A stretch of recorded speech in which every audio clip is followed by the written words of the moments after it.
9월 17일 KMA 뉴스브리핑 시작하겠습니다. 4차 산업혁명 시대를 맞아 의료계에도 커다란 변화가 예상되는 가운데 의협이 미래 의료를 선도해야 한다는 목소리가 나오고 있습니다. 우봉식 의료정책연구소장은 어제 연구소 주최 워크숍에서 의료계에 쓰나미처럼 몰려올 디지털 혁신을 앞으로 어떻게 맞아야 하는지 고민해야 한다며 의료계 내부에서도 원격 의료에 대한 인식이 바뀌어가고 있다고 전했습니다. 영상의학과 전문의인 이인솔 메디블록 대표는 정부가 추진하는 건강정보 데이터 활용 시스템 마이 헬스웨이 플랫폼을 소개하면서 앞으로 디지털 헬스케어가 의사의 진료와 의료기관 운영에 영향을 미치게 되는 만큼 의협도 준비해야 한다고 조언했습니다. 문석균 중앙대병원 이비인후과 교수는 메타버스 개념을 설명하면서 지금이라도 의료 분야의 메타버스에 탈 채비를 반드시 해야 한다고 강조했습니다. 의료계가 원격 의료에 반대 목소리만 내선 안 된다는 직언도 나왔습니다.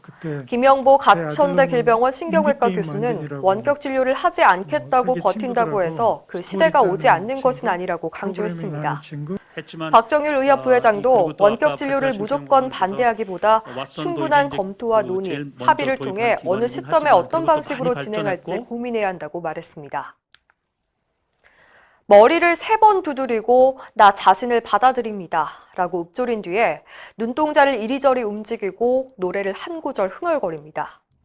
이게 뭐냐고요? 경혈 자극을 통한 감정자유기법이라는 한방행위인데요. 이게 국민건강보험에 정식으로 등재돼서 논란입니다. 보건복지부는 14일 한방신의료기술이라면서 이를 비급여 행위로 등재했는데 의료계가 강하게 비판하고 있습니다. 의협 한방대책특별위원회는 의료기술이 아니라 주술에 가깝다며 우리나라 의학의 역주행이자 의료의 퇴보를 상징하는 부끄러운 사건이라고 목소리를 높였습니다. 또 이런 비과학적인 대체요법을 제도권 공식의료 행위로 인정한 이번 사태에 경악을 금치 못한다며 비급여 행위 등재를 즉각 철회하라고 촉구했습니다. 한편 의료행위의 급여와 여부를 결정하는 건강보험정책심의위원회 위원도 의문을 제기하고 나섰는데요. 정형선 건정심 부위원장은 감정자유기법의 건강보험 적용이 말도 안 된다는 생각에 동의한다며 정치적으로 결정된 것 같다고 꼬집었습니다.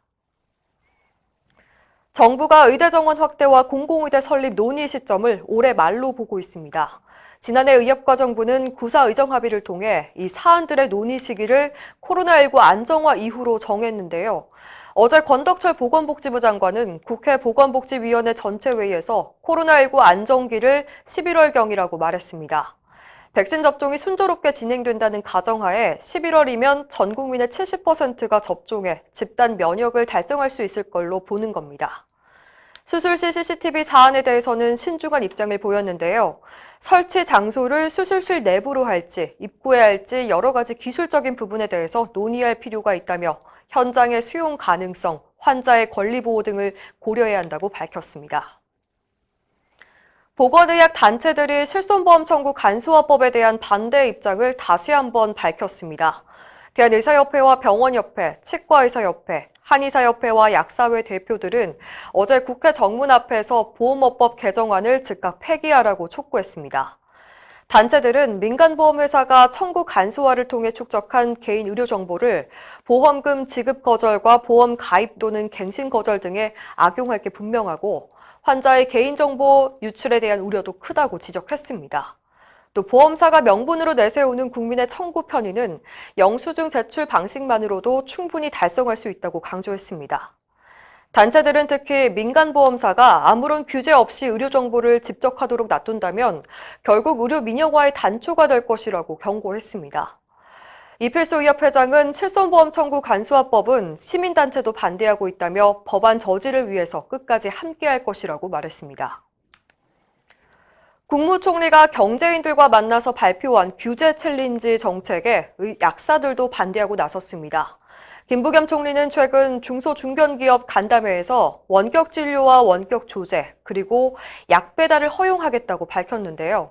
대한약사회와 전국 16개 시도약사회는 모든 수단과 방법을 동원해서 저지하겠다고 목소리를 높였습니다. 약사회는 이렇게 약 배달을 허용하면 조제와 배달만 전문적으로 하는 기업형 약국을 양산해서 보건의료의 상업화를 가속화시킬 것이라고 지적했습니다. 또 의약품의 인터넷 불법 판매를 심화하고 가짜 의약품 유통이 기승을 부릴 거라고 우려했는데요. 특히 국민의 건강권을 담보로 일부 기업에 특혜를 주기 위한 위험천만한 발상이라고 비판했습니다. 이상으로 뉴스 브리핑을 마칩니다. 자세한 사항은 의협신문을 참고하시길 바랍니다.